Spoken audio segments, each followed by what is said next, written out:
이 아침에 오신 모든 분들에게 이 말씀에 축복이 함께 하시기를 주님의 이름으로 축원합니다. 이 시편 102편을 보시면 표제어가 굉장히 길게 기록이 되어져 있습니다.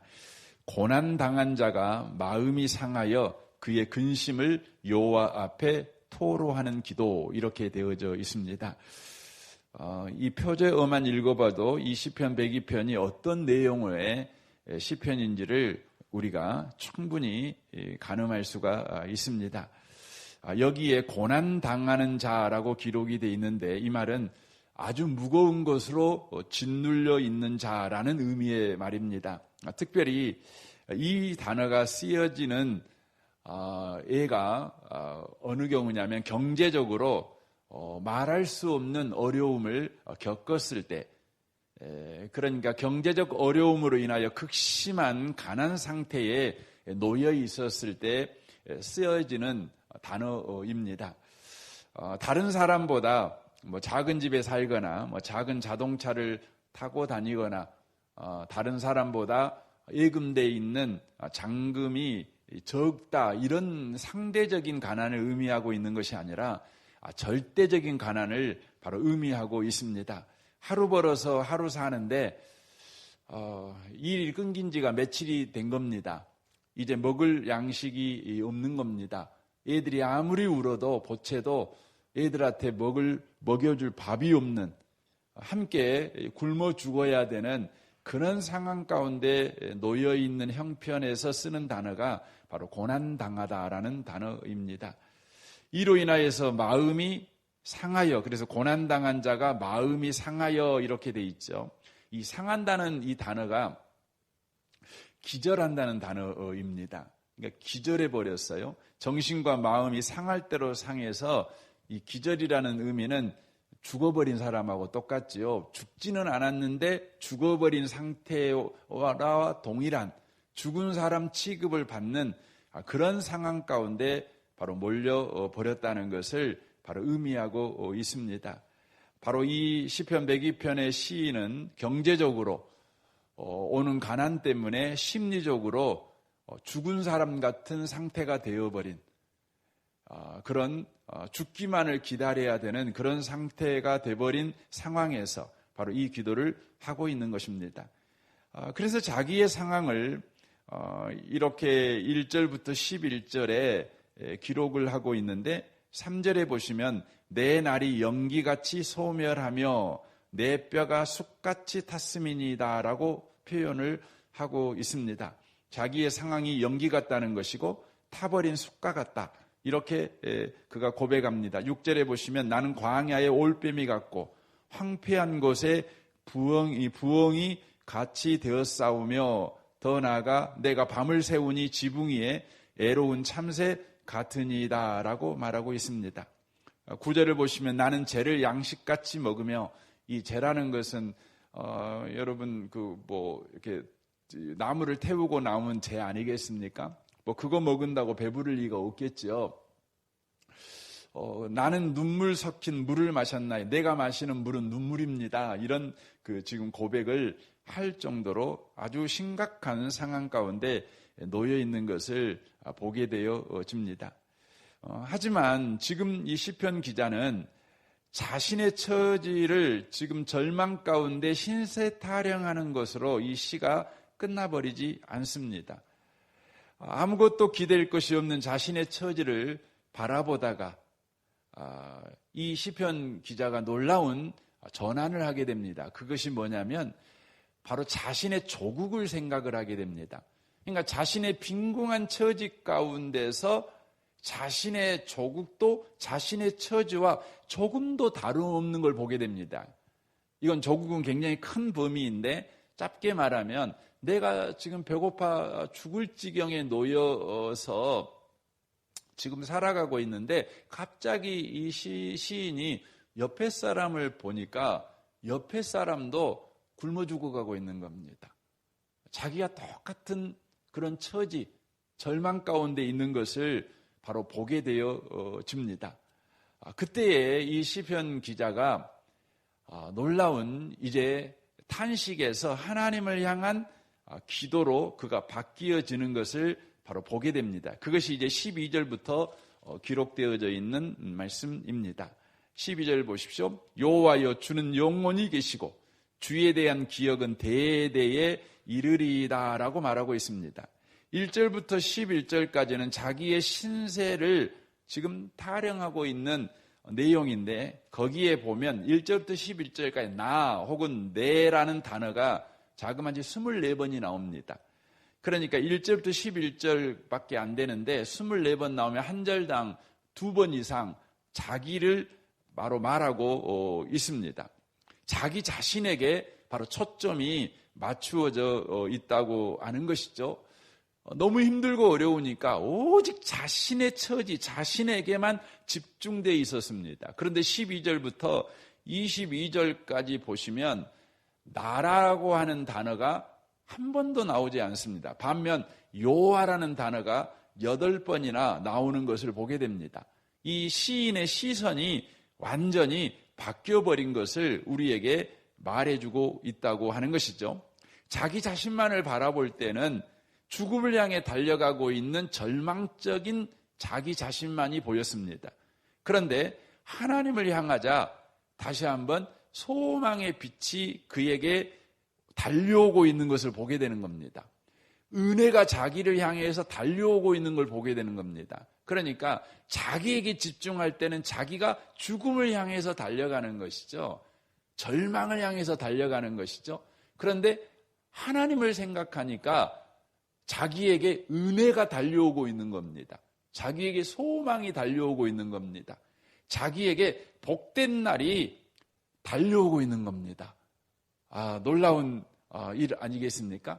이 아침에 오신 복 있는 성도 여러분, 여러분과 제가 우리 자신에게 묶이면 죽음을 향해 달려가는 나를 보게 됩니다. 하지만 하나님께 시선을 돌리면 은혜가 나를 향해서 달려오는 것을 보게 됩니다. 저는 이 은혜를 저와 여러분이 누려가는 은총이 꼭 있으시기를 바랍니다. 놀랍죠? 그러면서 주는 영원히 계시고 주에 대한 기억은 대대 이르리로다라고 말하면 이게 놀라운 고백입니다. 자신은 망해가고 있는 겁니다. 죽어가고 있는 겁니다. 그런데 하나님을 바라보니까 하나님은 영원히 계셔요. 그분은 어떤 분이십니까? 그분은 영원히 구원자로 여전히 계시는 거예요. 이걸 보게 된 겁니다. 자신은 좋을 때도 있고 안 좋을 때도 있고 늘 업다운 되지 않습니까? 자기 자신도 자기 자신이 누군지를 모를 만큼 우리 인간은 조속변이 아닙니까? 그러니까 나의 정체성을 우리가 모릅니다. 나는 기뻐하는 사람인가? 슬퍼하는 사람인가? 나는 인내하는 사람인가? 조급한 사람인가? 어느 때 보면 그런 것 같고 어느 때 보면 안 그런 것 같고 종을 잡을 수가 없는 거예요. 그러니까 인생은 자기 자신을 보고 있으면 굉장히 헷갈립니다. 혼동스럽습니다. 그래서 인생은 자기 자신에게 집중하면 자기가 누구인지 곧 자아 상실에 빠져버립니다. 그렇습니다. 그런데 하나님을 바라보면 하나님은 항상 동일하십니다. 항상 구원자는 항상 구원자십니다. 은혜 베풀어 주신 하나님은 항상 은혜를 베풀어 주신 하나님이십니다. 해제라는 그림자가 없으십니다. 낮과 밤이 동일하십니다. 어려울 때나 힘들 때나 절망적인 상황에서나 항상 하나님은 동일하십니다. 그러므로 하나님을 바라보는 우리는 그제서야 바로 평정심을 회복하게 됩니다. 비로소야 주변을 정확하게 판단하는 바로 판단력이 회복되게 되는 것입니다. 더 나아가 내가 누구인가에 대한 바른 정체성을 하나님과의 관계를 통해서 바로 확인하게 되고 발견하게 되어지게 된다는 것이죠. 13절 보십시오. 주께서 일어나사 시온을 긍휼히 여기시리니 지금은 그에게 은혜를 베푸실 때라 정한 기한이 다가오미니라라고 말합니다. 하나님을 바라보니까 하나님은 항상 긍휼을 베풀어 주시는 분이셔요.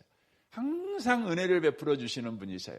자신의 상황을 보니까 숨 넘어가게 생겼어요. 그런데 하나님을 바라보니까 항상 은혜를 베풀어 주시는 분이셔요. 그런데 그 하나님의 눈으로 보니까 은혜를 베푸실 때라. 지금은 주님께서 은혜를 베푸실 때라. 정한 기한이 다가오미니라. 뭘 생각한 것입니까? 시편 기자가 하나님께서 바벨론에 너희들이 포로로 잡혀갈 것이지만 70년이 되면 너희들이 다시 돌아오게 될 것이다 라고 에레미야에게 하나님께서 약속하셨거든요. 지금 시편 기자가 하나님을 보니까 하나님이 하신 약속이 생각나는 거예요. 왜냐하면 하나님은 항상 하나님이셔요.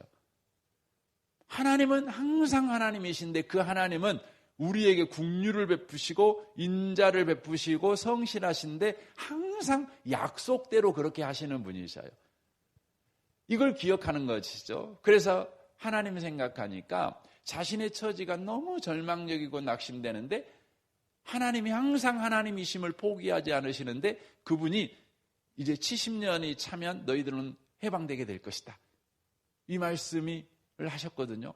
근데 횟수를 쉬어보니까 얼마 안 남은 거예요. 기한이 차는 거예요. 바로 하나님의 은혜가 날로 날로 멀어지는 것이 아니라 날로 날로 가까이 다가오고 있는 거예요. 이게 보인 것입니다. 그러니까 뭐 하는 겁니까? 그가 자기만 생각할 때는 기도할 마음이 없는 거예요. 절망만 되는 거죠. 낙심만 되는 거죠. 근데 이 시편 기자가 갑자기 전환해가지고 하나님을 바라보게 된 이유가 뭐냐면 바로 하나님을 생각하니까 기도할 마음이 생긴 거예요. 왜냐하면 하나님이 언제나 하나님이시니까. 하나님은 약속대로 일하신 하나님이시니까. 그러니까 하나님 말씀 생각하니까 기도할 마음이 생겼다 이 말입니다. 그래서 역대상 17장에 보시면 다윗이라는 인물이 기도할 마음이 생겼대요. 왜 기도할 마음이 생겼냐? 그 이유를 역대상 17장 25절에서 이야기하는데 현대인의 성경으로 읽어드리기에 좀 쉬울 것 같아서요. 나의 하나님이여 주께서 이 모든 것을 나에게 알리시고 또 나와 내 자손을 통하여 이스라엘 왕국을 세우시겠다고 말씀하셨으므로 내가 이런 기도를 드릴 마음이 생겼습니다. 하나님의 말씀 때문에 기도할 마음이 생겼대요. 여러분 과연 그렇습니다. 요즘 염려가 많이 되십니까? 걱정이 많이 되십니까?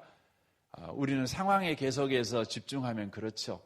근데 하나님 말씀에 우리가 집중하면 기도할 마음이 생깁니다. 저는 이 아침에 오신 복 있는 분들이 하나님을 생각할 때 하나님의 말씀이 붙들어지는 은혜가 생겨나시길 바랍니다. 그래서 여러분 마음에 염려가 아니라 기도할 마음이 막 생겨났으면 좋겠습니다. 이게 축복이죠. 14절 보십시오. 주의 종들이 시온의 돌들을 즐거워하며 또 티끌도 은혜를 받나이다. 이에 문나라가 여호와의 이름을 경외하며 이 땅의 모든 왕들이 주의 영광을 경외하리니 여호와께서 시온을 건설하시고 그의 영광 중에 나타나셨음이니라 라고 말씀합니다. 여기에 주의 종들이 시온의 돌들을 즐거워하며 주의 티끌도 은혜를 받나이다 이렇게 말하는 것은 시온의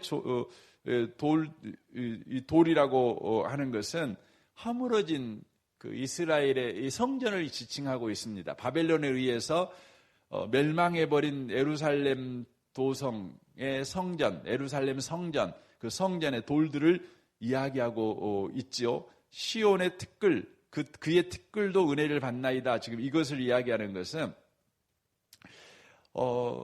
지금 하나님이 베푸시는 은혜를 그가 지금 그리워하고 있는 겁니다. 하나님의 은혜를 그리워하고 있는 것이죠. 그러면서 하나님께서 그 성전을 어떻게 세우셨는가를 추억하는 것입니다. 하나님은 그 시온이라는, 전에도 말씀드렸지만 그 기브온이라는 그 산에 여부수 족속이 여전히 머물러 있었는데 여호수아가 정복하지 못했죠. 사울 때도 정복하지 못했죠. 하지만 다윗 왕 때 정복하여 그곳에 이제 예루살렘 성전을 세우게 됩니다. 이것이 예루살렘입니다. 또 그곳에 이제 다윗의 왕궁도 세우게 되죠. 그리고는 그 예루살렘의 시온성에다가 예루살렘 성전을 세우고 그곳에 법궤를 이제 두게 되는 것이죠. 이런 일련의 과정이 하나님의 은혜입니다. 바로 그곳은 정복할 수 없는 난공불락의 성이었지만 하나님의 은혜를 베푸셔서 바로 예루살렘을 정복하게 하셨습니다.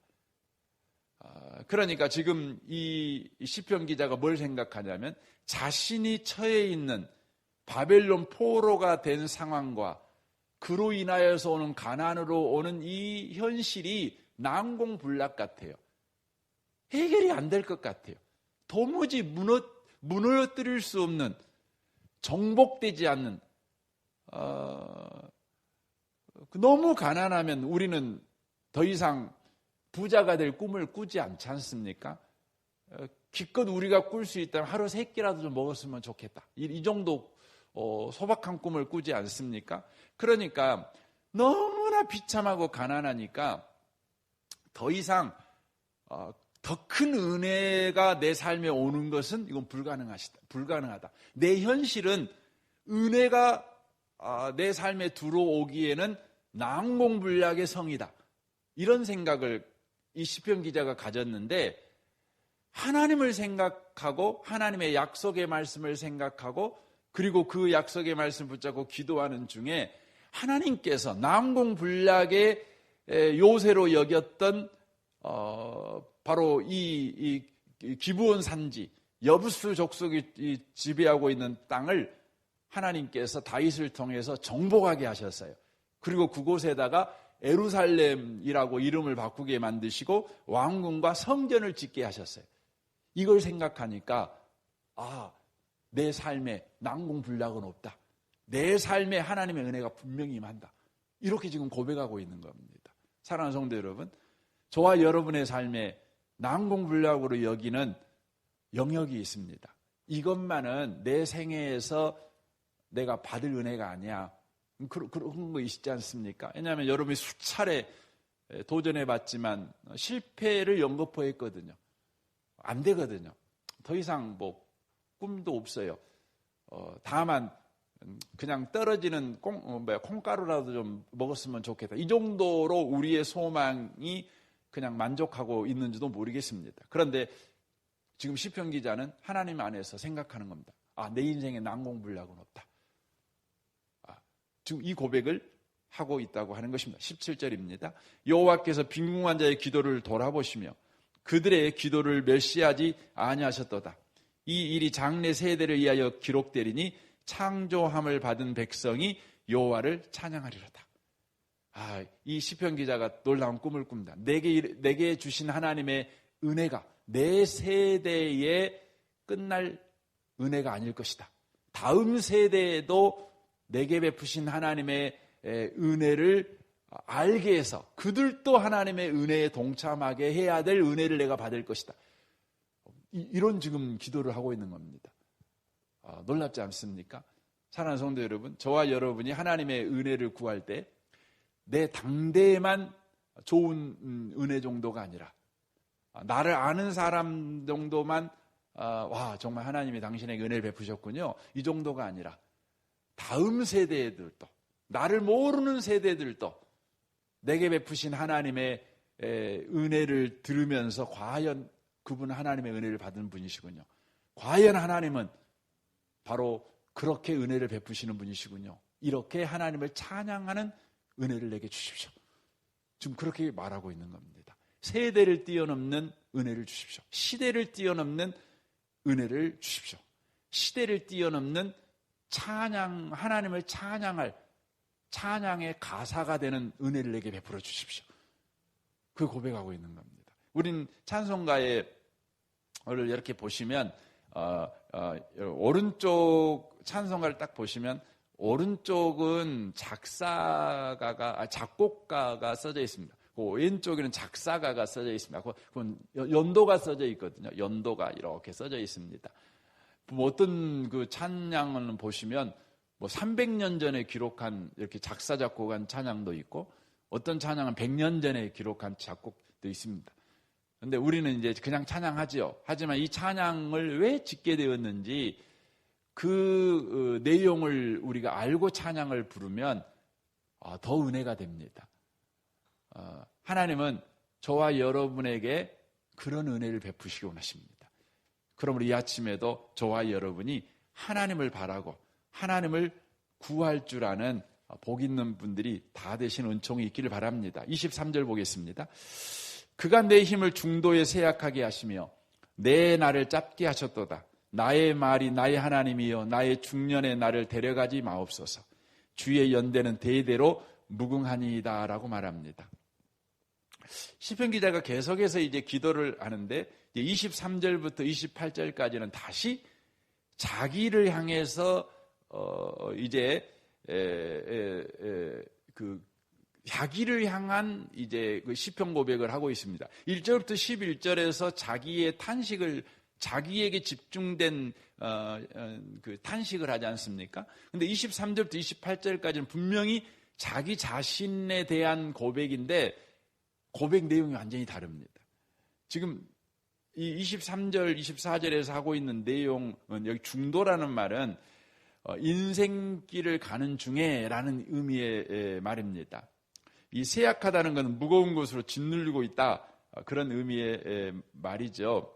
여기에 내 나를 짧게 하셨도다라는 말은 베어버렸다 그런 의미의 말입니다. 추수할 때에 배를 베듯이 하나님께서 중년의 때에 지금 자기를 이제 그만 살게 하시는 것 같은 상황 가운데 지금 있다는 것입니다. 그런데 이 시편 기자가 자신이 지금 내가 이렇게 이제 40살에 죽는구나, 50살에 죽는구나, 아직 인생을 다 살지도 못했는데 내가 죽는구나. 1절부터 11절이었다면 그것 때문에 절망했을 것인데 이제 하나님을 알고 난 이후에는 자신의 이런 상황을 가지고 하나님 앞에 나아가서 뭐라고 말하면 나를 데려가지 마십시오. 이렇게 좀 기도합니다. 더 나아가 주의 연대는 대대에 무궁하니이다 라고 말하고 있습니다. 이건 무슨 의미의 말이냐면 하나님이 나를 데려간다고 해도 하나님에게는 별로 영향이 없지 않습니까? 내가 죽으나 사나 하나님에게는 별로 영향이 없지 않습니까? 하나님은 영원하신 분이시니까. 그러니까 하나님, 저는 살아도 하나님 앞에 별로 도움 안 되고 죽어도 하나님 앞에 별로 도움 안 된다면 하나님이 저를 효용가치로 보지 마시고 하나님이 어떤 분이신지를 드러내는 용도로 저를 써주십시오. 그러니까 저 데려가지 마십시오. 그렇게 기도하고 있는 겁니다, 지금. 참 굉장한 기도죠. 지금 이렇게 기도를 하고 있는 것입니다. 25절 보시죠. 주께서 옛적에 땅에 기초를 놓으셨사오며 하늘도 주의 손으로 지은 바니이다. 천지는 없어지려니와 주는 영존하시겠고 그것들은 다 옷같이 낡아지니 의복같이 바뀌려니와 주는 한결같으시고 주의 연대는 무궁하니이다. 우리 하나님은 영원하신 분이십니다. 영원하신 분이십니다. 그러므로 하나님 나를 살려주세요. 지금 그 이야기를 하는 것입니다. 여러분 하나님이 영원하십니다. 여러분 그 현대 진화론자들은 이 지구 연대가 그 137억 년 정도 됐다 이렇게 이야기를 합니다. 137억 년 전에 이 지구가 만들어졌다 이렇게 이야기합니다. 이 말은 어떤 의미의 말이냐면 모른다는 말이에요. 언제 시작됐는지 지구가 언제 시작됐는지 언제 모른다는 말이에요. 왜 모른다는 말이 되냐면 여러분이 앉아갖고요. 지금부터 100만 번, 1, 2, 3, 4, 5, 100만 번을 쉬려면 며칠이 필요한지 아세요? 앉아 아무것도 안 하고 어떤 할 일 없는 수학자가 계산해봤는데 12일이 걸린대요. 할 일 없이 1, 2, 3, 4, 5, 6, 7, 8, 9, 100만 번 아까 하셨는데 12일이 걸린대요.